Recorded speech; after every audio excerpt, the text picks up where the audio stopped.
Safaaradda Soomaaliya ee dalka Bakistaan ayaa jawaab ka bixisay cabashooyin uga imaanayay bulshada Soomaaliyeed ee ku nool dalkaasi, kuwaasi oo warfidyaanka la wadaagay waxqabad la'aan ay ka tabanayaan safaaradda. Qaar ka mid ah ardayda Soomaaliyeed ee ku sugan dalka Bakistaan ayaa horaan sheegay inay dhibaato weyn ka haysato fiisaha, waxayna intaa ku dareen inay safaaraddu ka gaabisay howlihii loo baahnaa inay bulshada u qabato.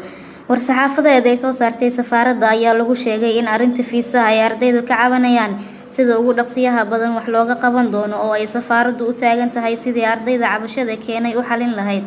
Waxaa war-saxaafadeedkan ka soo baxaya safaaradda ayaa sidoo kale ardayda iyo dadka kale ee Soomaaliyeed ee ku nool dalkaasi loogu sheegay hanaanka la doonayo inay u maraan si ay u helaan fiisaha. Safaaradda ayaa tilmaantay in isbeddelka uu ku yimid qaabkii loo qaadan jiray fiisaha, iyadoo dowladda Bakistaan ay bilowday hanaan cusub oo online ah, loona baahan yahay ardayda inay hanaankaasi maraan. Ugu dambeyn, war-saxaafadeedkan ka soo baxay safaaradda Soomaaliya ee Bakistaan ayaa loogu baaqay muwaadiniinta Soomaaliyeed ee ku nool dalkaasi Bakistaan in wixii cabasho ah oo ay qabaan ay la wadaagaan madaxda safaaradda. Sumaya Daahir Salaad, VOS TV, Muqdisho.